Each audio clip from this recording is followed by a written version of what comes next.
Alumni Connect, podcast, ki uspešne zgodbe alumnov ekonomske fakultete pripelje med vas. Ne zamudi in se pokonektaj z nami. Lepo pozdravljeni, dobrodošli v Alumni Connect podcast oddaji. Danes je z mano Boštjan, čudovit sogovornik, boste jih malo videli. Zdaj, v starih časih bi jaz Boštjana na dolgo in široko predstavil, ampak v teh novih sodobnih časih, ko govorimo o AI, umetni inteligenci, artificial intelligence, bomo pa kar vprašali inteligenco, kaj si misli o Boštjanu, pa bom jaz zdaj čist na hitrco, brez kakršnega koli uporabniškega računa ali pa karkoli lepo, čist prosto dostopno, bom uporabil Perplexity. Zdaj, zakaj Perplexity? Ker mi je trenutno simpatičen, pa bom vprašal, kdo je Boštjan Kožuh. Evo, imamo že odgovor, pa bom zdaj to prebral, Boštjan bo pa pol povedal, ali je to res ali ni res. Boštjan Kožuh je strokovnjak na področju umetne inteligence, podatkovne analitike in poslovne strategije z več kot 20 let izkušenj. Je ustanovitelj svetovalnega podjetja Agi Institute in ALL.ai Consulting. Deluje kot svetovalec in predavatelj, kjer podjetjem pomaga vključiti umetno inteligenco v poslovne procese ter jih uči v konkretni uporabi in strateškem določenju prioritet. Ima bogate izkušnje s svetovanjem na različnih nivojih v podjetjih in je sodeloval v številnih industrijah v Evropi in ZDA. Poleg tega je predavatelj in avtor rešitev za analitiko in umetno inteligenco z izobrazbo in izkušnjami iz prestižnih institucij, kot so MIT in Harvard. A inteligenca ve kaj o tebi? Ve nekaj, ne ve vsega, ne ve recimo, da sem najprej začel na ekonomski fakulteti, da mogo to omeniti. Ključna stvar. In pa ne ve več točno, kakšno je zaporedje, tako da v bistvu, kar se tiče samih podjetij, zdaj AGI Institut je tisto, ki je aktualno, v preteklosti je bil pa tudi All.ai Consulting pa kakšne druge. Tako da, mogoče s takim enostavnim promptom, ki mu nismo rekli, da je se mal poglobil to, smo dobili odgovor, ki je bil sicer, moram reči, zelo korekten. Se ga pa da seveda dopolniti. Ja, to je zelo pomembno, z tega se pa še malo dotaknila, zdaj to promptanje, kako vprašati, ampak zdaj, če se postavimo v vlogo enega takega navadnega, bom rekel, uporabnika, čist nestrokovnjaka za AI ali pa karkoli, bo verjetno na tak način promptov, se veliko zdaj beremo v zadnjem času, da ljudje pravzaprav googlajo ne več, kdo ima pa cajt zdaj googlati pa nekaj klikati, ampak gremo po vrst, bomo to do tega zaupanja še pol kasneje prišli. Mogoče, omenil si že, da začel na ekonomski fakulteti, ampak tako nasploh v življenju, a si že zmeri vedel, da te tehnologija ali te AI privlači, kaj je tisto, kar te par AI-ju najbolj pritegne, zaradi česa si svojo kariero posvetil AI-ju in kako se je pravzaprav vse skupaj začelo? To nas najprej zanima. Ja, v bistvu, preden sem šel na faks, oziroma mogoče celo preden sem šel na gimnazijo, absolutno nisem imel nobene tendence, niti proti informatiki, proti ničemer v osnovi. In zato sem se tudi odločil, da grem študirati na ekonomsko fakulteto, narodno-gospodarsko smer, popolnoma nepovezano z vsem tem. Je pa res, da sem že v času študija, pa tudi mogoče malo prej, začel raziskovati to področje računalništva, informatike, ne AI, takrat sploh nisem imel nobenega znanja, nobenih informacij tega, dokler nisem, to je bilo v začetku, po letu 2000, 2002, 2003, začel z magistrskim študijem na ekonomski fakulteti. In tukaj sem prišel v stik najprej z rudarjenjem po podatkih, ki me je takrat popolnoma prevzel, ker sem videl ta potencial, kaj vse mi lahko se naučimo iz tega in kako lahko v osnovi napovedujemo stvari. In to je bil moj začetek. In takrat sem začel potem, poleg tega seveda, da sem se to v okviru magistrskega študija ukvarjal, sem začel sam na tem delati in iskati priložnosti, ki bi pa jaz to lahko delal na delovnem mestu, kako bi jaz to nekako lahko uporabil. Tako da to je bil začetek, na ta način sem potem, tako bom rekel, up and down je šlo, interesa za AI tam leta 2005 je bilo praktično nič. Tako jaz se tudi spomnim, takrat sem šel na mojo prvo konferenco na to temo v Kanado, in jaz sem si takrat predstavljal, zdaj, ko gledam nazaj, seveda lahko biti pameten, si predstavljal, to je v bistvu to. V bistvu tam so bili, tam je Google bil, takrat Yahoo in ostali, Microsoft Research, vse so rekli, algoritmi za priporočanje na Amazonu. Se rekel, super, vse so pogruntali, dajmo zdaj to videti, komu implementirali. Danes, ko nazaj gledamo, vidimo, koliko smo bili takrat na začetku, oziroma koliko stvari, ki so takrat bile high-end in najbolj napredne so danes praktično. Se pravi, če prav razumem, tak push ali karkoli, tisto, kar te privlači, je bilo to, kako se da zdaj neki rudarjenje, kako se zdaj da po podatkih nekaj poiskati, neke zakonitosti, mogoče nekaj tudi napovedati. Zdaj praviš, da je to bilo dobrih 20 let nazaj. Ni bilo pa toliko interesa, se rekel. Zdaj, če primerjam ta interes 2025, pa recimo 2005, interes je bistveno drugačen, zdaj je bistveno večji, ampak tehnologija sama pa morda ni toliko drugačna, ali je se prav, interes se je zelo povečal. Zakaj se je pa pravzaprav povečal? Verjetno zato, ker je tehnologija boljša, verjetno je bolj dostopna, bolj enostavno uporabljati. Ampak to me zdaj zanima, koliko se je zdaj dejansko v zadju metodološko pristop, kaj je pravzaprav spremenil? Metodološko se je ogromno stvari spremenilo. Takrat, če zdaj gledamo v začetku 2005-2006 takrat, imeli smo že nevronske mreže, so že obstajale, ampak ni bilo pa preboja v smislu deep learninga, ki je potem prišel v naslednjem desetletju. Večinoma smo bolj delali na tem, da imamo statistične metode, ki jih bomo seveda malo razširili, malo bomo jih poglobili, ampak v osnovi gre bolj za take stvari. Niti machine learning je prišel 10 let pred tem.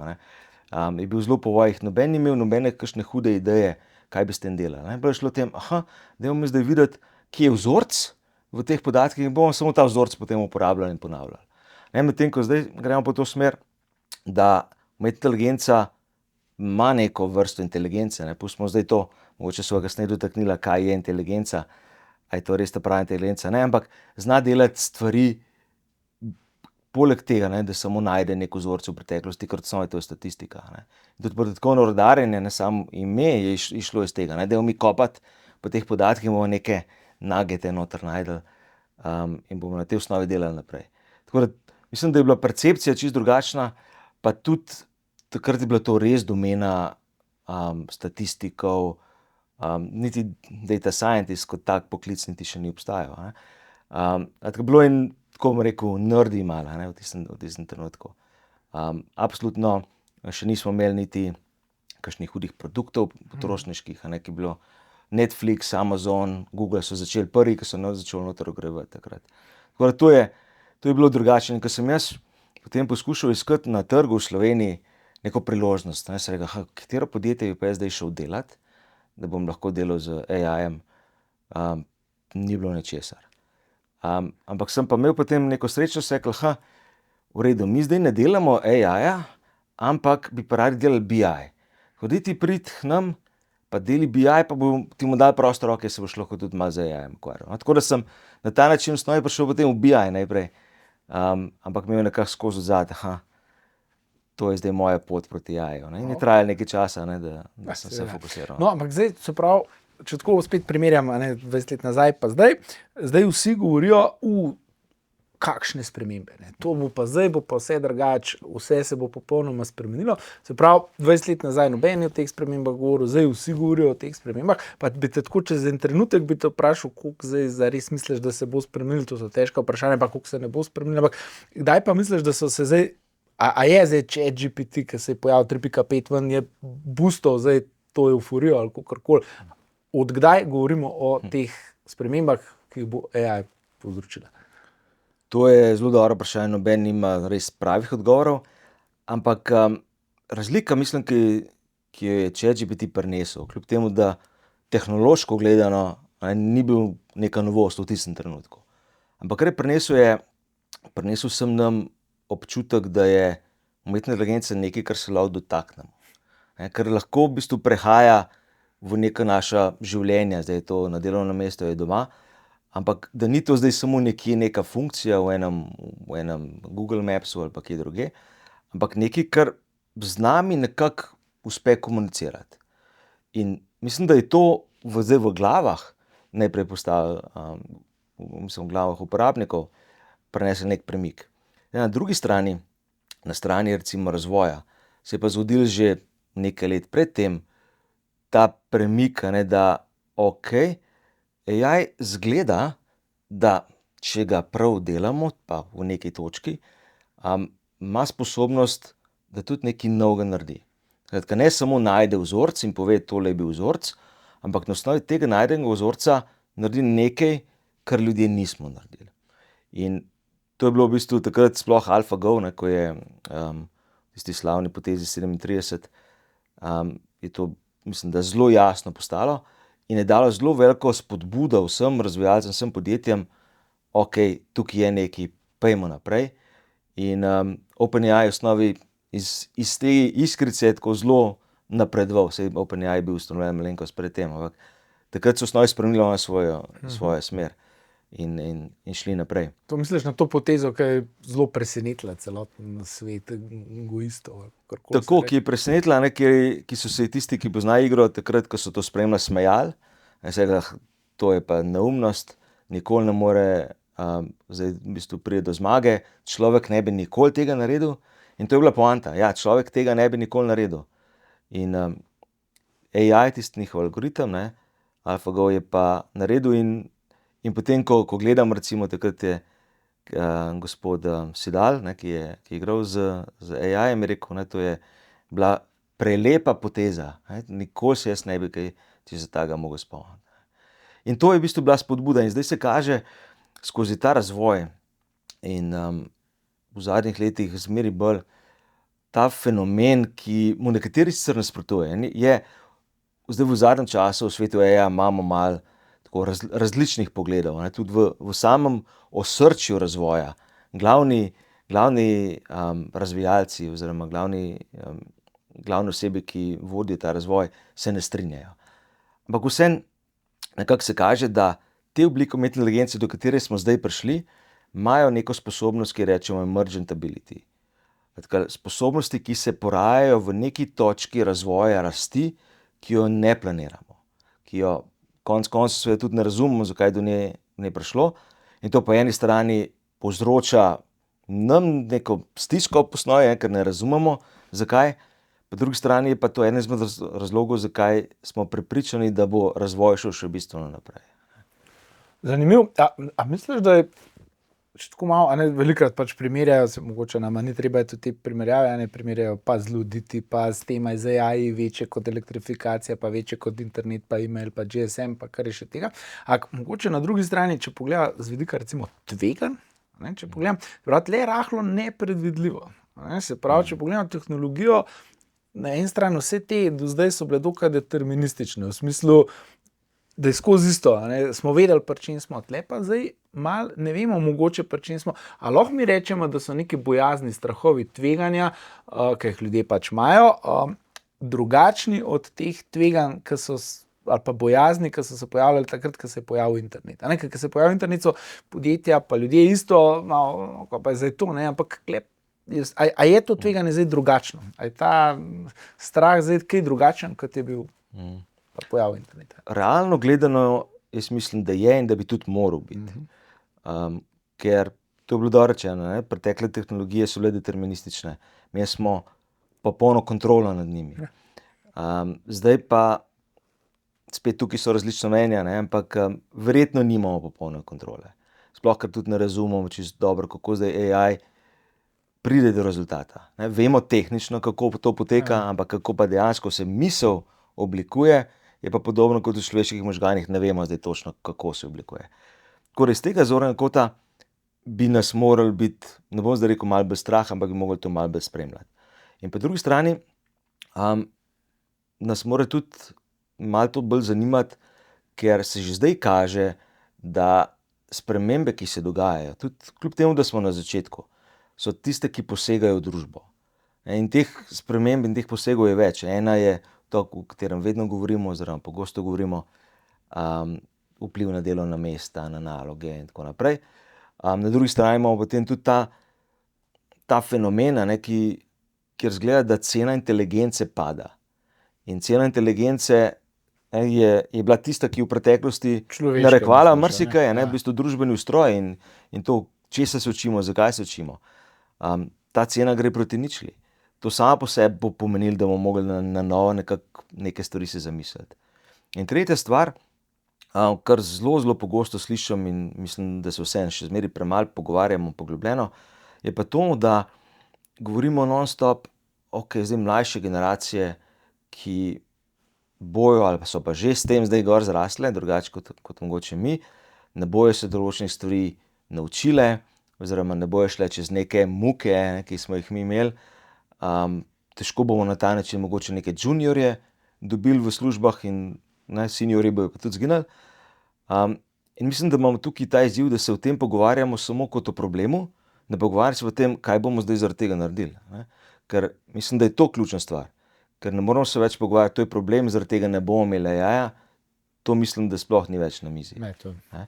Mi se moramo zdaj začeti pogovarjati o tem, kar zdaj vemo, kako bomo ukrepali, kako bomo mogoče preprečili, da nečesa, kar zdaj vidimo kot tveganje, ne bo. Ja. Tu zdaj pa kar odprl nekaj stvari, o katerih bi se dal govoriti. Zdaj, mogoče bi danes ta pogovor zapeljala malo tako z vidika, rečemo temu, uporabnika, ki ni podjetje, ne, pa malo mogoče z podjetja, pa bi na podjetje zelo malo prišla, ampak še prej pa vseeno, zdaj tu malo pa morva, no, ker ravno načel. Tu je zdaj, številne študije in v Ameriki, tudi pri nas je bila zdaj že ena narejena, ne, kaže, da pač ravno to pridobivanje informacij se je že spremenilo. Tega googlanja, to sva že prej malo omenjala, da bi zdaj mogel jaz nekaj klikati, pa pritiskati, zdaj ni več. Tudi otroci v osnovnih šolah napolno zdaj uporabljajo razna orodja, ki uporabljajo velike jezikovne modele.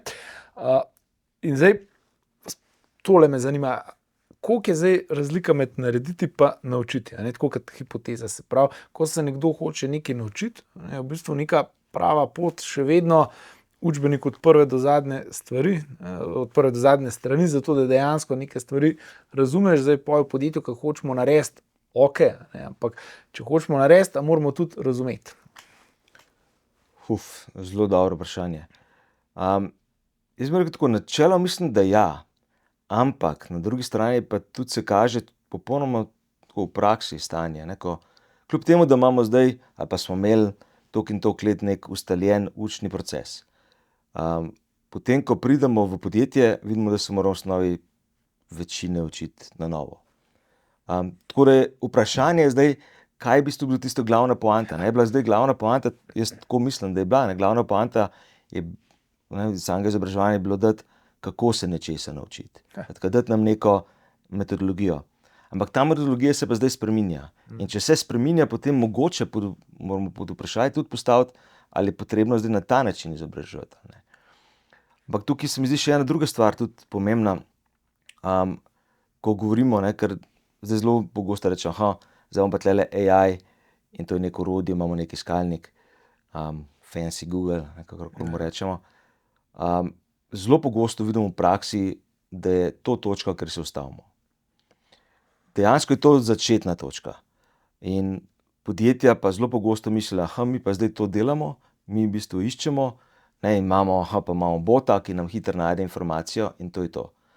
Ampak AI kot iskalnik je, tako kot bi rekel, da je bistvo izuma elektrike bila žarnica.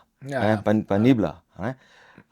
In tukaj mi se moramo preseči to razmišljanje in cel mindset, moramo nekako, se mi zdi, začeti naravnati na to, da ne rečemo, da bomo rekli, ne uporabljamo AI-ja, zato da bomo samo hitreje delali to, kar mi zdaj že delamo, ampak da bomo začeli delati drugače. Mogoče so kakšne stvari, ki jih absolutno nimamo, oziroma verjamem, da so take stvari, ki jih nimamo, ki jih bomo začeli zdaj delati drugače. Se pravi, tudi kakšni novi poslovni modeli. No, ampak recimo se pravi podjetja, zdaj tako klišejsko vprašanje, ali morajo vsa podjetja razmišljati o integraciji AI-ja v svoje procese? Drugače bom rekel, oziroma na ta vprašanje bi rekel ne, ampak bom rekel, kaj pa moraš začeti? Moraš začeti razmišljati o integraciji AI v svoje miselne procese. Mislim, da je to ključno. Ko bomo imeli AI v svojih miselnih procesih, potem bomo tudi videli, kje je uporaba AI smiselna. Ker ni smiselna povsod. Ko govorimo o nekem AI first mindsetu, to ne pomeni AI povsod, ampak to pomeni uporaba AI tam, kjer je to smiselno, kjer dodaja vrednost, kjer lahko nekaj stvari spremeni. In ta sprememba miselnosti, mislim, da je ključna, ki jo morajo vsi imeti. Potem bo pa to prišlo za sabo. Kako pa to naredijo? Pa recimo, če tako, se to verjetno zelo težko. Danes dopoldne se pogovarjajo z enim podjetjem, so imeli nekako to, kako naj se tega lotimo. Oni zdaj, to je taka, ista je bilo pri digitalizaciji, imamo podatke, imamo cel kup podatkov, neki bi zdaj s tem AI-jem, ne vemo kaj, ne znamo se lotiti, kaj bi ti recimo podjetja na svetu, kako naj začnejo spreminjati miselne procese pravzaprav? Prva stvar je absolutno izobraževanje.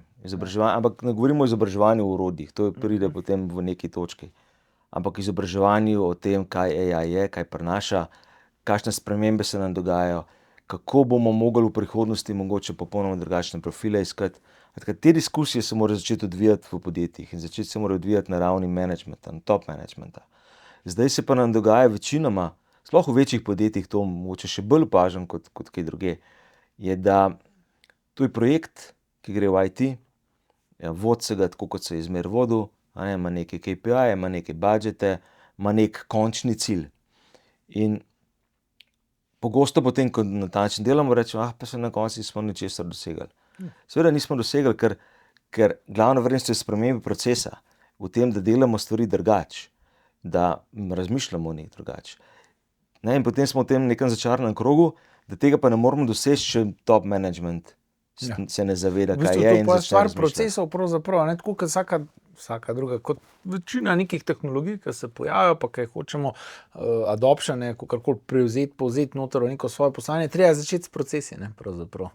Pogledati, kje lahko zdaj tehnologija pomaga, ampak tisti ključni so pa procesi, se pravi, ok, če tako en tak recepta itak ni, ne, ampak če tako na pamet oddaleč podjetju hotel svetovati, bi rekel, ok, malo začnite razmišljati najprej o tem, kaj pravzaprav je AI na konceptualnem nivoju verjetno, ne, se pravi, dajte se malo izobraziti, kaj to je, kaj ni, pa poznajte svoje poslovanje in poglejte, kje v katerih delih procesov ali po katerih procesih vam lahko recimo AI pomaga, ne, spremeniti procese ali jih optimizirati, oboje. Tako. Tukaj moramo še na eno stvar biti pozorni, napaka, ki jo pogosto delamo. In tudi, ko berem jaz številne raziskave, kaj se zdaj dogaja na trgu, mislim, da večina teh raziskav dela isto napako. Je to, da se fokusiramo na AI, ki že obstaja. Ena izmed glavnih značilnosti, ki imamo, je pa izredno hitre zmogljivosti, zmožnosti. In ko začnemo razmišljati, in zato govorim, da je vedno tako zelo ključno, da AI res zelo dobro poznamo, da razumemo, kam se razvija in zakaj se tako razvija. In to nam da potem možnost, da razmišljamo z vidika naših procesov ne z možnosti danes, ampak z možnosti, ki bojo prišle. To je edina možnost, ker sprememba procesov ni hitra, to ni implementacija enega orodja. Zahteva veliko stvari, konec koncev zahteva mogoče popolnoma nek prešolanje ljudi, drugačen profil. Skratka, ne zgodi se skozi noč. In tukaj so tista podjetja, ki so napredna, imajo tukaj prednost, da gledajo naprej. In kot rečeno, do tega ne moramo priti, če vodstvo, če uprava ni on board. Bomo morali biti motivatorji. Kaj pa praviš pol na to, recimo, zdaj že tako itak je težko spremljati področje, se pravi podjetju, verjetno, ne vem, rabiš strokovnjaka zdaj ali kakorkoli, nekako se moraš updatati očitno z vsemi spremembami, ki se dogajajo, ampak pa recimo, da se odločiš kljub vsemu zdaj pa za neko integracijo nečesa, kako pa zdaj menedžirati to tveganje, ki pa izhaja ravno iz teh hitrih sprememb. Lahko bom zdaj jaz recimo, 6 mesecev nekaj počel, da bom naredil neko integracijo, prišel bom do enega krasnega outputa ali kakorkoli, ampak zato bom zapravil nekaj denarja. Kaj pa, če se zdaj čez en teden pojavi nekaj, ki bo pa to rešilo pol ure? A veš, kaj hočem reči, ker so te spremembe, a je vezava na nekega ponudnika, na neko rešitev tvegana, ali ni, ali kako naj zdaj podjetje to menedžira? Mislim, da ni vprašanje, kaj če se bo čez pol leta zgodilo. Bo se zgodilo, da čez pol leta bo stvari, ki smo delali, zastrele. Ampak spet pridemo nazaj na isto zgodbo.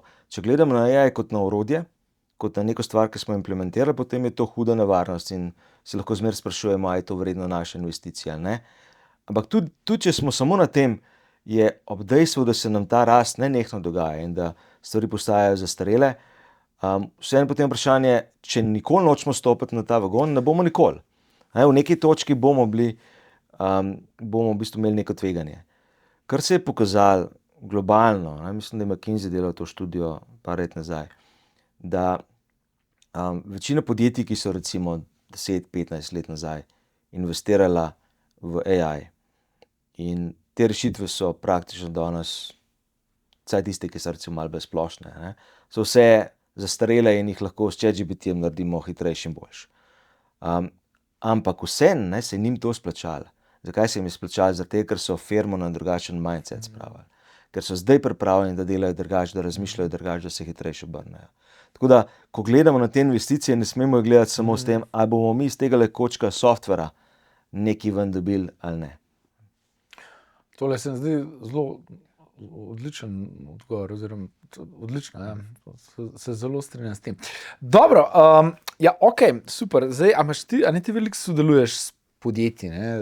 Imaš verjetno vpogled v cel kup enih raznih AI, ne AI, IT in drugačnih projektov, ampak vseeno, prej si rekel, da ne smeš gledati skozi finančno investicijo, s čimer se zelo strinjam, ampak tako vseeno, imaš kakšne številke, pa verjetno ne moreš povedati. To so projekti od do. A veš, kaj me zdaj zanima, da sem jaz recimo zdaj neko podjetje s 50 zaposlenimi, imam recimo od Microsofta infrastrukturo, imam tudi unga Copilota, ta dragega, od Officea 365, cel kup enih mailov imam, zdaj bi pa jaz rad naredil neko avtomatizacijo, recimo odgovarjanja na te splošne infomaile. To se mi zdi taka splošna stvar, po kateri zdaj vsi sprašujejo. A to zdaj, znaš ti reči, koliko časa recimo in denarja bo trajalo, da nekdo pride do take rešitve? Ali pa ne koliko denarja, koliko časa? Tukaj je zelo veliko razlik, ki so vezane na to, kako podjetje se nasplošno loteva varnosti, kakšne podatke ima na voljo, koliko so pripravljeni eksperimentirati. In imamo iz tega naslova kar širok razpon. Ampak če rečem, kje bi lahko začeli, eno tako rešitev lahko vsaj recimo do prototipa, ki še ni mogoče, ki se gotovo še ni popolnoma integriran vse orodja, ampak govorimo o parih dneh. Stvari, ki so jaz sem bil del takih projektov pred več kot 10 leti, to so bili projekti, ki so bili izredno kompleksni. Da je v bistvu smo želeli maile samo kategorizirati, reči, poslati bomo levo ali pa desno. Samo da smo to naredili, je bil to velik projekt, ki je zelo velik stal, ki je, danes ga naredimo zelo hiter. Tako da, jaz zmeraj pravim, izhajati moramo iz tega, kaj je dejanska potreba. Kaj je izziv nečesa, kar delamo v tej prvi fazi. Se potem pridemo v naslednji fazi do transformacije. In če to naredimo, potem lahko vidimo, da lahko marsikakšno stvar naredimo izredno poceni, izredno hitro, tudi mogoče samo s tem, da izobrazimo zaposlene malo bolj.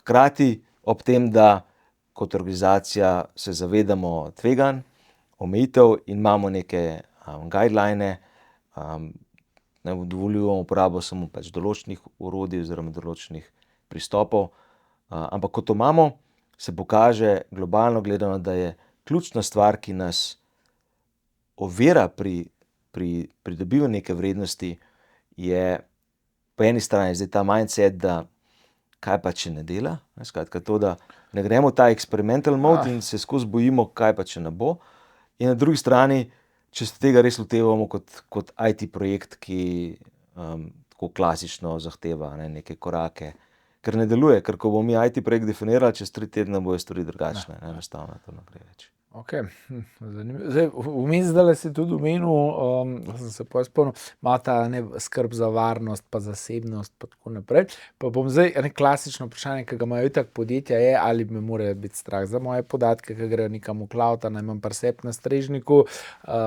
kaj se bo s temi stvarmi zgodilo, ampak mene pa zdaj zanima tako, kot stranka podjetij, ki uporablja AI, a mora biti mene zdaj strah, kaj bo podjetje z mojimi podatki počelo? To te pa vprašam zato, da imaš ti vpogled, verjetno v Sloveniji tudi sodeluješ s podjetji, pa me tako čisto zanima, če lahko na palcu oceniš, a v Sloveniji imamo eno tako varnostno kulturo, a podjetja v Sloveniji jim je dejansko, se jim gre za varnost nekih podatkov svojih strank, ali se jim bolj gre tako, da bomo skladni z GDPR-jem, pa me v resnici vsem. Tako, a veš, kot je malo vulgarno vprašanje, ampak se zato pravim, če nočeš odgovoriti ali pa če ne veš. Vsekakor je to zelo pomembno vprašanje in obstajajo kar velike razlike, sploh ko vidimo pri razliki v velikosti podjetij. Skratka, tam, kjer imajo podjetja organizirano neko funkcijo za skladnost, neko recimo posebno pravno službo, se podjetja zelo dobro zavedajo, da neka nevarnost obstaja. Problem, ki pa nastaja zelo pogosto, ne bom rekel, da povsod, ampak zelo pogosto pa nastane, je pa to, da da potem gremo predaleč. Da omejujemo stvari, ki jih mogoče ne bi bilo treba omejevati, in to omejevanje, po mojih izkušnjah, to sem večkrat že videl, pride iz nepoznavanja. Pride iz v bistvu nekih mitov, da, recimo, da če bomo mi Copilota uporabljali in bomo mi vprašali Copilota nekaj v našem mailu, da bojo to tudi drugi videli vse. Drugi najprej v naši firmi in potem tudi ostalo. In da je zaradi tega, ker bojo videli in se tega ne da preprečiti, da je zaradi tega potrebno seveda vse omejiti. In to ni res. In ogromno je takih mitov, ki jih jaz dostikrat poskušam nekako razbiti, in nekako sem videl, da moramo to diskusijo mogoče na dva kosa razbiti.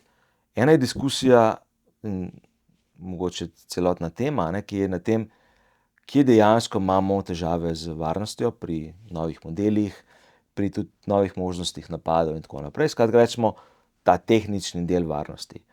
Na drugi strani je zelo pomembno, ali pa še mogoče celo bolj pomembno je pa, komu mi sploh zaupamo. Ker lahko rečemo, v redu, tole podjetje pa ne uporablja naših podatkov, da da se učijo na modelih. Razen če jih, ne. Ja, drugo je pa, a zaupamo, da to res ne dela. In tukaj imamo zelo širok spekter, kjer je veliko tudi seveda osebnih prepričanj in ni s tem nič narobe. Jaz samo zmeraj poskušam to postaviti, dajmo v bistvu ta naša prepričanja samo postaviti na neko izhodišče, ki je realno. Potem pa seveda lahko sprejmemo odločitev. Ampak dejstvo je, da se je to zdaj že večkrat kazalo, tudi začelo se je to tako s socialnimi omrežji in predtem. Mogoče zdaj še malo bolj izpostavljeno, da korist je seveda zelo subjektivna lahko, ampak korist, ki jo dobimo za AI, je tudi odvisna od tega, kako smo mi pripravljeni po eni strani nas vložiti noter, našega znanja, pa tudi seveda naših podatkov. In pri socialnih omrežjih smo bili zelo nekonzervativni zaradi tega, zdaj postajamo seveda bolj. Smo bili skratka premalo konzervativni. Pri AI-ju mogoče smo ravno zaradi tega, ker smo videli, smo se tam malo upekli, smo mogoče celo malo preveč.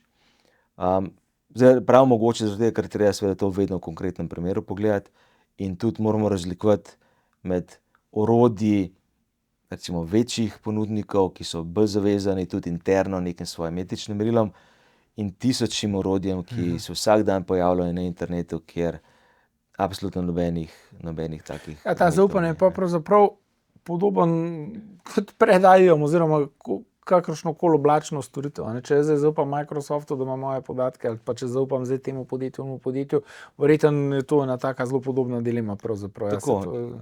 In zato se podjetja zelo pogosto zdaj odločajo, ker že recimo imajo vzpostavljeno zaupanje z nekim ponudnikom, da nadaljujejo tudi zgodbo AI s tem ponudnikom. Tisti, ki so na Microsoftu, bolj z Microsoftom, tisti, ki so na Google Cloudu, bolj z Googlom, ampak imajo, če ne drugače, imajo vsaj neke interne politike in skladno že poštimano in vejo, kakšne so te pogodbe.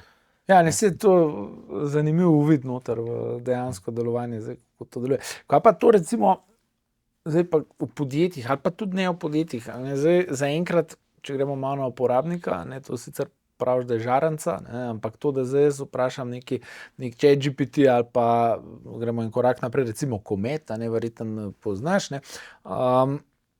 da mi nekaj zdaj povzame, nek iskalnik, super fino, ampak zdaj pa zanima me tole, koliko moram jaz zdaj zaupati najprej tem informacijam, da jo prave, drugo pa, a bom jaz pustil, da se pa zdaj nek agent odloča namesto mene. Zdaj malo bi rad ta prehod na odločanje me malo zanima. Ker zdaj eno je, jaz zaupam informacijam. Verjetno, če je informacija taka, da zame naumila neke hude škode, pa je tudi ni tak problem. Če pa to neka resna odločitev zdaj vzati, pa to je zdaj tisto, saj inteligenca se ne zmoti, razen kadar se. Se pravi, moram biti nek domenski strokovnjak, moram poznati področje, a upam prepustiti zdaj tudi te maile, če bi jih avtomatiziral. Verjetno zaenkrat vse jih hočem prebrati. Daj bomo zdaj v tisti fazi, ki bomo pa res zaupali. Od česa misliš, da je to zaupanje? Odvisno, da pa res zdaj zaupal agentu, da sam se odloča. Ne samo, da mi nekaj servira, odloča. Tukaj je zdaj bilo zelo veliko različnih tem. Niti ne vem, kje bi začel. Mogoče bom začel pri halucinacijah. Se mi zdi, da je ena stvar, ki jo moramo imeti v mislih. je, da kljub temu se v svetu AI ni nobenih garancij. Govorim o tem garanciji, kaj se bo zgodilo in kam bo šel razvoj. Ampak vse kaže, in mislim, da večina razvijalcev verjame to, da je problem halucinacij prehoden problem. Tako, to ni stvar, ki bo obstajala še naslednjih ne vem koliko let. V tem trenutku imamo, to težavo je sicer še bistveno manjša, kot smo imeli, ko je 3.5 prišel ven. Recimo zadnje statistike interne sicer od AI, ne vemo zdaj, koliko so zdaj zanesljive, ampak kažejo, da recimo njihov GPT-5 model, sploh ko mu damo na voljo orodja, da se stopnja halucinacij, mislim, da je 20% od prejšnje verzije. Ampak, in to pomeni, da je stopnja halucinacij tam nekje nad 1%, še nekaj. No in pomembnost natančnega in pravilnega odgovora seveda je zelo povezana z rizičnostjo oziroma stopnjo rizičnosti nekega use case, ki ga uporabljamo. In ja, če bo zdaj jaz rekel, daj mi ti pa povej, kakšen bo jutri vreme, pa bo rekel, bo sončno, pa bo dež, ne? Recimo, če bi zdaj malo karikiral, je to manjše tveganje, kot če ga vprašam kaj, kar je vezano na moje zdravstveno stanje. Tako da že tukaj imamo en zelo širok spekter, v katerem lahko manevriramo in tudi, če imamo halucinacije, mogoče niso vedno težava. Potem pa, ko gremo zdaj proti odločitvam, mislim, da je še en pomemben element, v katerem se moramo vedno spraševati. In to je, da nekako imamo ljudje na splošno, se mi zdi, neko tak odnos do AI, da pričakujemo 100% natančnost. In to potem primerjam z ljudmi, ki pa nismo nikoli 100% natančni. Tako primerjamo, hočemo imeti neki ideal, kljub temu, da v realnem svetu ideala ni. In tudi tukaj, ko začnemo o tem pogovarjati, o tem razmišljati, nam lahko marsikakšen use case postavi v drugo luč. Recimo, če zdaj rečemo, kaj pa če zdaj meni ko kontaktira neko podjetje v call centru, kaj pa če zdaj meni AI bo dal napačen odgovor. Se bo zgodilo, ampak se absolutno dogaja tudi z navadnimi agenti. Ne? In mislim, da moramo o tem razmišljati, da moramo primerjati zdaj kakovost z kakovostjo, to je, zdaj se ne bom spomnil imena, no, ampak iz Antropika je to ven prišlo. Ta misel, da primerjati moramo kakovost s kakovostjo tiste osebe, ki bi sicer to delala. Povprečnega. Tako. In to je pomembna stvar. Ampak seveda, ko gremo zdaj bolj v smer agentov, bolj v smer nekega avtonomnega delovanja in odločanja, seveda smo zaskrbljeni, lahko malo bolj zaradi tega. In v tem trenutku agenti seveda niso še na taki stopnji, da bi lahko kakršnekoli kritične odločitve sami sprejemali. Predvsem tudi niso sposobni, da zanesljivo delujejo na nalogah, ki zahtevajo daljše časovno izvajanje. Zdaj smo nekje, recimo približno na nalogah, ki trajajo nekako do nekih 20 minut, smo še kar okej.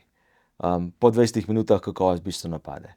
Je pa res, da se ta dolžina zanesljivosti izvajanja se na vsakih parih mesecev se podvija. Tako da gremo tukaj naprej. Mislim, da imamo pri agentih drugače še par dodatnih izzivov. Skratka, en izziv je zdaj ta, kako so zanesljivi. Druga stvar je, kako bomo tam zagotovili za varnost.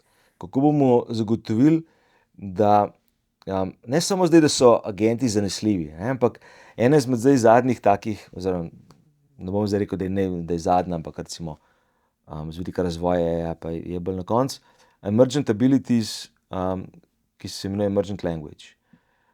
Skratka, nov jezik, ki so ga agenti sami med sebo izumili, v narekovajih, da se bolj učinkovito med sabo pogovarjajo. In to je super, če se lahko bolj učinkovito pogovarjajo. Sam na drugi strani pa nimamo več nadzora na tem. Tako da to je zelo velik izziv. Tretji izziv, oziroma naslednji izziv je pa tudi to, da, in to se zdaj z avtonomnostjo seveda se poglablja, je kako mi vemo, oziroma kako bomo vedeli, da neko dejanje agenta ali pa konec koncev nek odgovor ChatGPT-ja, da ni namenjen prepričevanju v nekaj. In jaz verjamem, da v tem trenutku tega ni, ampak tehnično gledano, omejitev nimamo na tem področju. Tako da bomo mogli zelo veliko delati na eni strani na etiki, na regulativi, kar se tega tiče, tega vpliva, in pa absolutno na izobraževanju, na novih ne bom zdaj rekel mogoče nujno novih skillih, ker recimo kritično razmišljanje kot en spomenih skillov ni nič novega, ampak mogoče bomo mogli še več na tem delati, ne, in na tem, kako misliti vseeno v bistvu. V tem svetu, ki je, ko gremo iz tega, da smo v osnovi razmišljanje avtomatizirali, ne, kako mi vseeno naše razmišljanje uporabljamo za to, da so stvari na koncu korektne, ne, in da gre v tako smer, kot si želimo. To zdaj pa tudi ti odgovoril od cel kup zanimivih stvari. Vmes sem malo razmišljal, če bi te vprašal, zdaj pa na pol že odgovoril, hotel sem vprašati, pol tebe nič v resnici pravzaprav ne skrbi, ne, ampak pol pa rekel, da zdaj pa vseeno, ne, a nas hočejo prepričevati zdaj v neko stvar, ne, zdaj pa da nam s prstom direkt kazali, zdaj kdo to, koga kam prepričuje, ampak tako, kot verjetno v vseh drugih nekih teh branžah, obstaja neka vodilna, recimo temu, podjetja. Ne? In kakorkoli en kupenih uporabnikov uporablja razna orodja, pa se strinjam, spet tista žaranca, ta primerjava se mi zdi krasna, ampak vseeno, zdaj, če pogledamo tako navadnega človeka, bo poznal ChatGPT trenutno, ne? Mogoče bo kdo poznal Perplexity, Copilot tudi, ne, v službi, pa se pa kar malo počas konča, ne? Tako pri večini bom rekel. Zdaj, če bo večina uporabnikov zdaj to uporabljala, me pa zdaj tako ene dve stvari zanimata. Eno je, koliko se zdaj spreminja področje pridobivanja iskanja informacij, ne? Včasih je vse en Google nekako rangiral, vsaj v teoriji, ne, spletne strani po neki kakovosti, in zdaj, če je bilo na vrh gor, to pomeni, da je to bo zdaj ta pravo, tisto, kar jaz zdaj iščem, ne. Zdaj mi pa nek povzetek tam že da nek odgovor, ne. Zdaj smo pričani tej zgodbi, ki se zdaj malo pravdajo, ne, Google pravi, da ni take panike, ostali pravijo, da je, da ben več ne klika, ne, zato ker Google zdaj daje te povzetke, ne. In zdaj, če večina ljudi uporablja Google, pa če večina ljudi zdaj uporablja, poišče informacije na Google, ne, ki pridejo ven z tistega Gemini povzetka, ne, to je zdaj mogoče malo namig na to, kar si prej govoril, a ne, nekdo nekaj zdaj prepričuje. Je to ta etika mogoče, a ne? A nekdo zdaj, a ne, te stvari, ki so straight forward, ne vem, kako se staviti stol, bo verjeten, a ne, posod isto. Ampak tam, ki so pa kakšne etične dileme, a ne, verjeten je pa treba, kako se pa naj posameznik tega lota, ne, kaj svetuješ uporabniku interneta? Mislim, da problem etike sam po sebi je izredno kompleksen in da ne smemo razmišljati, da je etika problem AI-ja, ker osnovno je etika problem človeka. In AI se uči iz človeka in iz teh materialov in v različnih knjigah, kakšnih dokumentih, ki so na voljo, ne, ki se pa sam, ko AI to bere, zmeden. Kaj je zdaj, ne? In že z tega zornega kota je, kaj sploh je etično, kaj sploh je ta prava vrednota in to nam povzroča. To se strinjam, ja, ni prav, pa narobe, ne moreš vedeti. Tako. Ne, ja. Ampak dejstvo je, da se z prehodom k agentom, ne, ko imamo mi doma, ne, Alexo ali pa Siri recimo, ne, zdaj Siri je absolutno še na tem nivoju, ampak recimo, ko enkrat bo Alexa jeba ali naprej, rečemo, banalna stvar, ne, daj mi prosim povej, kam ne grem jaz na kosilo, ne, kje imajo boljš, zdaj kje je boljša atmosfera. Kaj zdaj boljš? In ja, na nek način bo odgovor zdaj, jaz mislim, da ne bo večinoma ne bo namensko zavajajoč, ampak enostavno lahko s tem rečem, kako zdaj prepričati ChatGPT, da nas marati. Kako zdaj delati vsebine take, ne, za Google smo se naučili SEO, ne, kjeri so keywordi, ko morajo biti povezani, da nekako ta algoritem nas pozna, da je vsebina korektna in dobra. Ampak tisti proces je bil zelo tehničen in seveda na koncu zelo rabljen. Tukaj je mogoče boljše, ne, mogoče imamo možnost, da pridem do bolj realnih in boljših rezultatov. Ampak seveda imamo možnost veliko manipulacij tukaj na začetku tega prehoda, ne, zdaj iz SEO-ta v, jaz tem rečem, GAISO, ne, Generative AI Search Optimization, različne imena se pojavljajo. So se na spletnih straneh pojavljali skriti prompti. Ja, seveda, ja. Je bilo na koncu strani skrito seveda običajnemu obiskovalcu, ne, nek napotek, botu, zdaj si pa ti zapomni, Da sem jaz najboljši. Ja. da sem jaz najboljši. Ja, Če te kdo vpraša, katera gostilna je, sem jaz. Ja. to je to. Že zato se je pa pojavilo tudi v znanstvenih člankih, so to tudi najeli za recenzijo, skriti teksti v smislu, da dear ChatGPT, this is the best paper ever.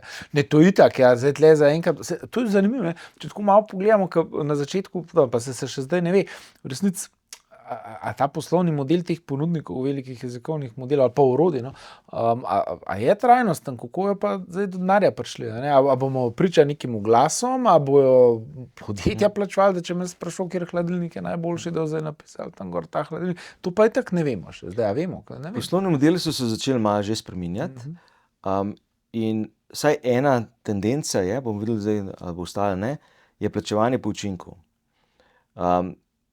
Mislim, da je bilo to zdaj v začetku tega leta, je enkrat Sam Altman prišel ven z enim tweetom, ki je ogorčenje spodbudil, je rekel, mi bomo pa mogoče $20,000 zaračunali za našega agenta. In je povzročil ogorčenje in kaj se pa greš in tako naprej. Ampak jaz imam drugačen perspektiv, kar se tega tiče. Zdaj, če bo meni ta agent dal vrednost, ki je 100,000, je 20,000 banalna številka. In moramo z tega zornega kota gledati. In mislim, da grejo, zdaj so določene firme že to dali ven, sploh pri agentih, plačeval ga boš glede na to, kakšno vrednost ti bo dajal. To, kako bomo zdaj to merili, kakšna je vrednost. V tem trenutku, recimo z agenti, ki delujejo v klicnem centru, so določeni ponudniki izračunajo po uspešnem zaključenem casu. Če je, kar pomeni, da človeku ni bilo treba poseči v pogovor, potem se to šteje kot uspešno zaključeno in tega bomo zaračunali. In to je mogoče bolj fair, vsekakor je bolj sustainable, bomo pa videli, v kjer se bo pa spremenilo, očitno. Ne more. Če se smem še malo vrniti, zdaj sicer zelo zanimivo ti poslovni model, ker tu prej, ko smo se v etiki pogovarjali, pa sva rekla, ali ni nič kriv, ali pa na znanje se uči na naših tekstih, ampak orodja so pa vsem sprogramirana. Recimo en tak lep mini testek, ki ga mi velikrat delamo, je, zdaj to nič nočem do nobenega, ampak recimo Perplexity tudi uporablja ta R1 modela, ga ti vprašaš zdaj, kako naj zdaj to povem, da nam preče, ampak koliko ljudi je malo bil, bo povedal, pa vprašaš, malce sicer krivično, DeepSeek, ki tudi uporablja R1, bo pa rekel, da to pa ne pove. In zdaj, mi razmišljajoča biti, to nekako zdaj vemo, ampak čez 5, čez 10 let, kot otrocka največ toliko razmišljala, kako zdaj, a veš, kaj hočem reči, se so tudi sprogramirane orodja, nisem model, ampak pa DeepSeek je sprogramiran, da on ne sme tega povedati. Zdaj, mislim, da moramo prvo ločiti AI od orodij. Ja, seveda.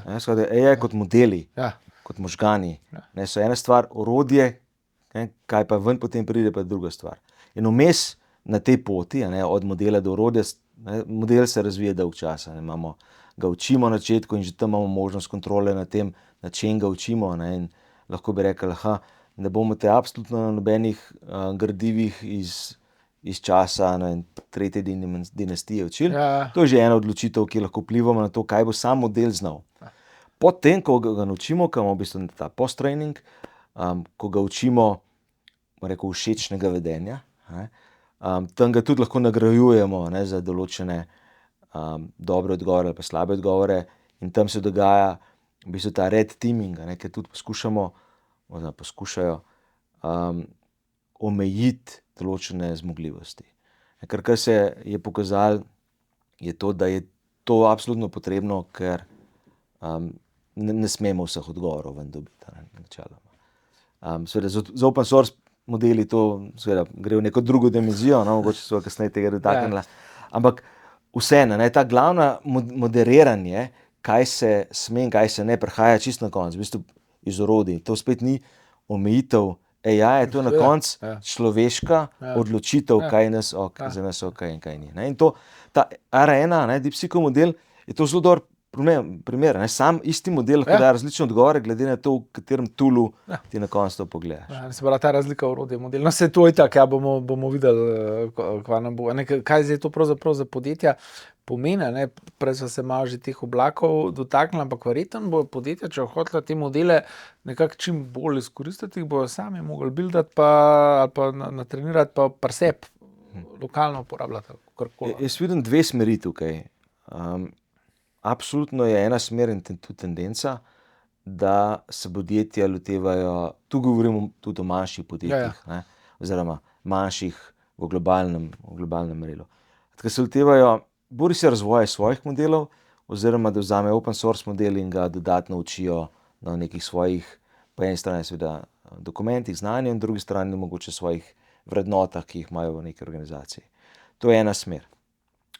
Ni toliko enostavno, kot se zdi.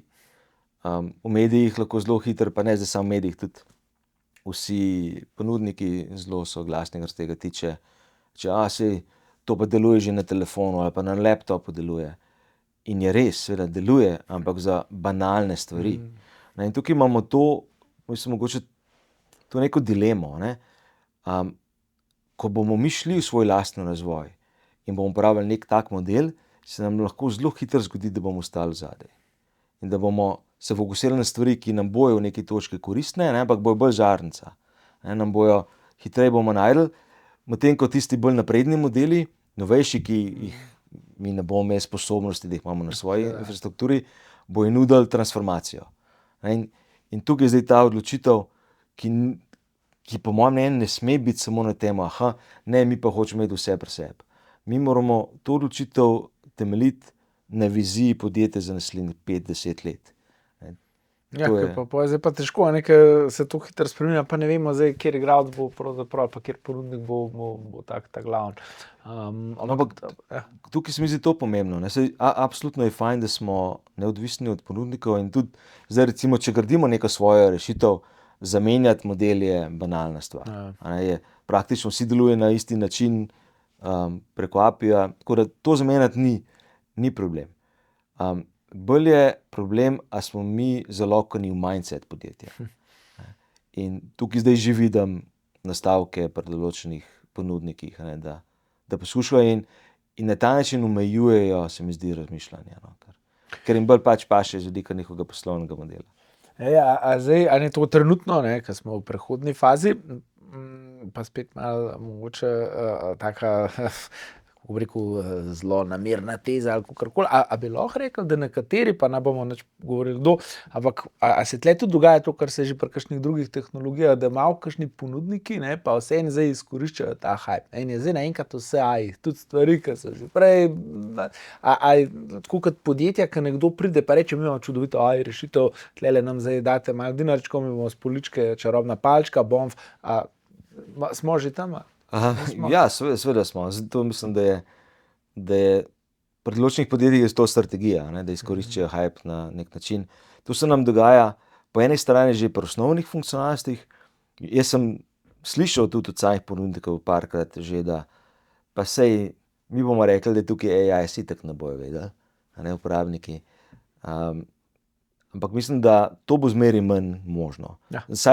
Saj nekaj bo moglo biti zaradi tega, ker smo se mi zdaj kot uporabniki, smo se malo bolj naučili, kaj je možno.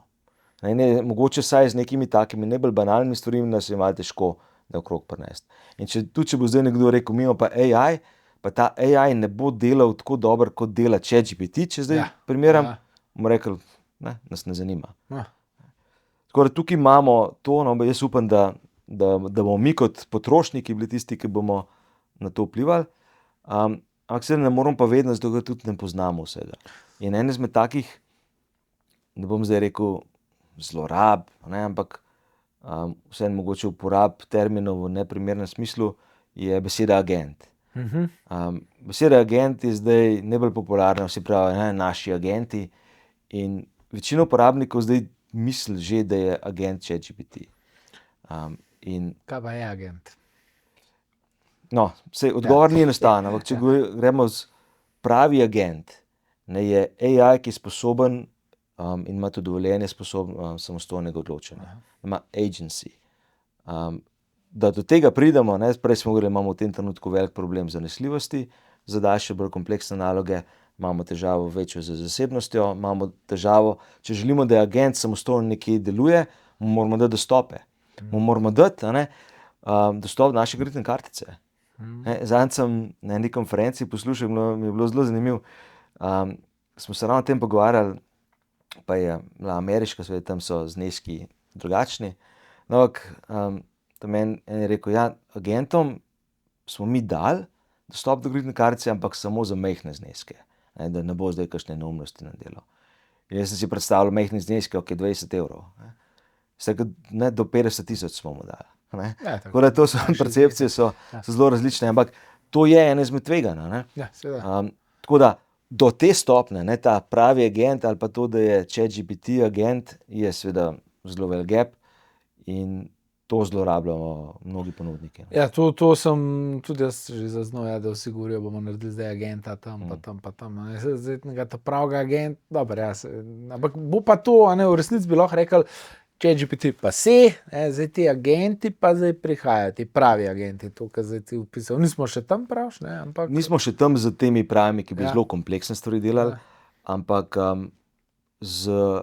dobili smo protokol, MCP, Model Context Protocol, ki je protokol, s katerim se agenti med sabo pogovarjajo o izmenjevanju toolov, znanja, informacij in tako naprej. Imamo tudi druge projekte, ki nastajajo v tem kontekstu za povezovanje agentov, decentralizirano delovanje, podobno kot internet. Neka infrastruktura nastaja in deluje. Problem je samo v tem, da v tem trenutku niso dovolj zanesljivi za bolj dolgoročne naloge. Ampak se bojo, ne? Bojo pa. Mislim, da je ena izmed ključnih stvari, ki moramo vedno imeti, jaz to vedno znova ponavljam, se mi zdi, da sem že kot papiga. Današnja umetna inteligenca je najmanj zmogljiva umetna inteligenca, kaj bomo imeli. In to moramo imeti nenehno pred očmi. Tehnologija nikoli več tako slaba, kot je zdaj, ne? Res za nič. Če pogledamo zdaj nazaj, ne, pa je zdaj bo 3 leta, ne, odkar je ChatGPT ven prišel, enkrat sem zanimivo opazko slišal strani Sama Altmana, je rekel, nekaj me kar sram, ko pogledam, koliko slab je bil 3.5. Pa to seveda z današnjimi očmi, takrat je bil pa tak velik preboj. Zanimivo, dobro. To so zmeraj nehvaležne stvari zdaj, če govorijo o tem, kaj bo s to tehnologijo, kaj ne bo, kaj se bo spremenilo. Mogoče na hitrico, čeprav zdaj gremo počasi že proti koncu tega podcasta, ampak mogoče še, če se na hitrico dotaknemo zdaj teh delovnih mest. To je tudi zdaj spet nekaj, kar vsi govorijo. Tudi že 15 let nazaj smo govorili, zaradi AI bo pa zdaj ne bo več računovodij, ne bo več unga, ne bo več tretjega delovnega mesta. Še zmeraj vidimo, da so zdaj ta delovna mesta. Ampak vseeno pa vprašam, kaj pa ti misliš, na katera delovna mesta bo zdaj umetna inteligenca najbolj vplivala? Tako pa kaj se kaj noga pojavila, kaj izginila, ne bo. Zdaj nekega seznama nimam. Sigurno se bo zgodilo, da bojo določena delovna mesta, pa še predtem naloge znotraj delovnih mest. Mogoče je to boljši poudarek na naloge, bo izginile. Kljub temu, da recimo, da računovodji seveda niso izginili, da ko so bila ta slavna Stanfordova študija o radiologih in tako naprej, da bomo radiologov robili, še zmeraj jih imamo, ampak pozabljamo pa, ko v bistvu to vzamemo kot neko, jaz mogoče včasih to besedo uporabljam kot neko tolažbo, da pa sej ni, sej še nikoli ni bilo, sej dejansko ni tako hodil, nič se ne bo spremenilo. Ampak če pogledamo tudi pri samih radiologih in pri ostalih teh, narava dela se je vse popolnoma spremenila. Ne govorimo o tem, da ni bilo spremembe. Mogoče je bila sprememba v neko drugo smer. In zdaj imamo možnost, da delam stvari hitrejši in boljši. Na drugi strani se mi zdi pa, da je zdaj zelo pomemben trend in mogoče bo ta trend tisti, ki bo najbolj vplival na delovna mesta, je izenačevanje sposobnosti. Najprej govorimo o izenačevanju sposobnosti posameznikov znotraj organizacije, ampak širše gledano je izenačevanje sposobnosti med podjetji.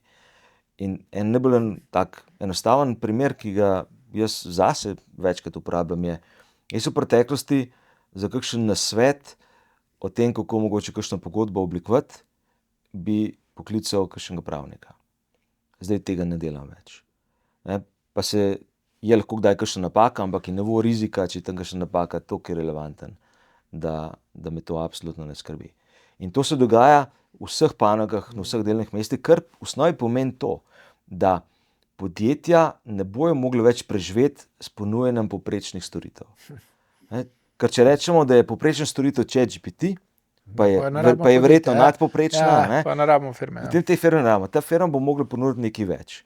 Kar pomeni, da bomo mogli na novo razmisliti o tem, kaj mi sploh delamo, kaj dejansko je naša vrednost. Ta value proposition. Tako, ker če zdaj gledamo ne vem koliko desetletij nazaj, super poklic prepisovalec dokumentov.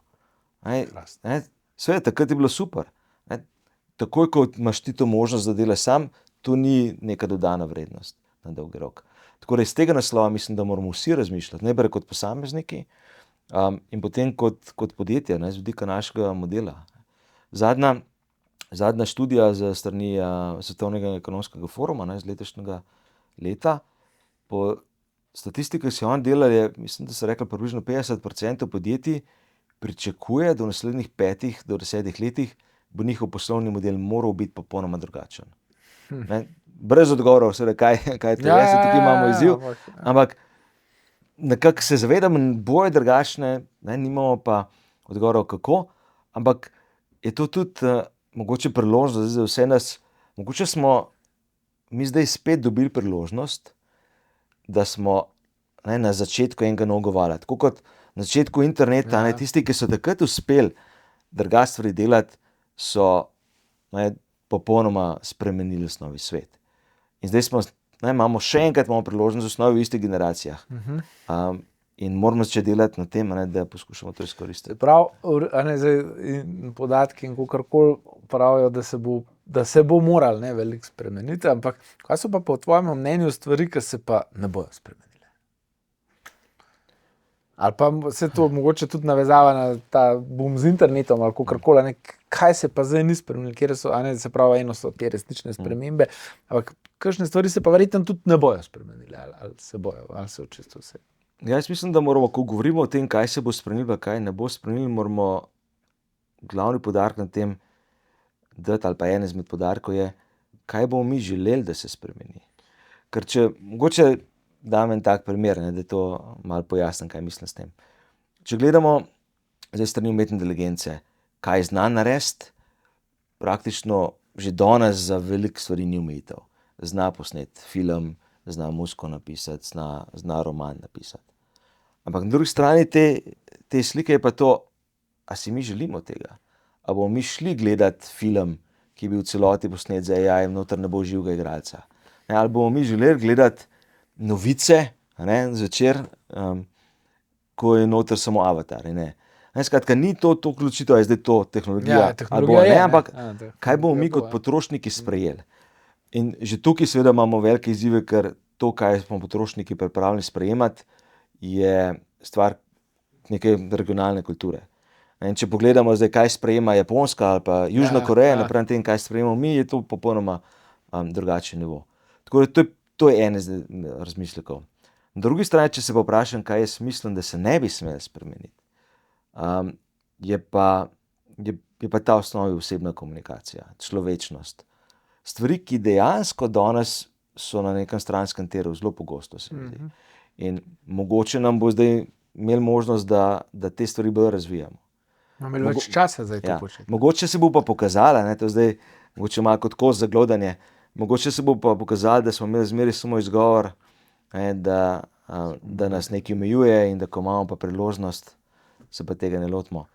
In ta misel mi iz tega prihaja, ker večkrat slišim strani podjetij in zaposlenih, pa se to vemo že dolgo časa. Koliko bi bilo super, če nam ne bi bilo treba delati ponavljajočih nalog, pa dolgočasnih nalog in delati to, kar imamo tukaj na seznamu. In potem, ko imamo enkrat priložnost to naredimo, malo spremenimo mnenje. Ker je to, da imamo zelo predvidljiv rezultat, da vemo točno, po kakšnem postopku bomo delali, nam je neka uteha v tem, je enostavno. Ko si pa postavljeno zdaj to, da izrazi svojo kreativnost, imaš priložnost, nam pa to kar naenkrat ni več tako zelo všeč. V večini ljudi se da ni za vse to. Ja, čeprav, zdaj pa še ta kreativnost, včasih smo govorili, da nek računalnik ali pa recimo AI podpre neke te avtomatizacije ponavljajočih, rutiniranih, tam, kjer je dobra struktura podatkov, ampak kljub vsemu pa vidimo, da so zdaj veliki jezikovni modeli, pa so na nek način kreativni. Sicer spet tisto, kaj je kreativnost, kaj ni, pustimo to, ampak čisto me zelo všeč to, kar si prej rekel, da bi mogel gledati povprečen, je bolj kreativen kot nek povprečen zaposlen, verjeten, da je. Ampak da namo pa predolgi, no, pa mogoče zdaj, glede na to, da se to kost zaglodata, ne, z vrgu, bi mogoče vseeno pustili še kaj za naslednjič, ne, sploh to glede te kreativnosti, inovativnosti, pa mogoče, če se ob naslednji priliki spet takole vidimo na takmole stolu, bomo lahko malo pokomentirali, kje smo imeli prav, pa kje nismo imeli prav, pa tako. Tako da bi se ti jaz za danes res lepo zahvalil, da si vzel čas, Veselje, hvala za z povabilo. nami delil vso tole tvoje ekspertno mnenje. Tako da želim vse dobro še naprej. Hvala lepa. Evo, Enako. hvala lepa. Super.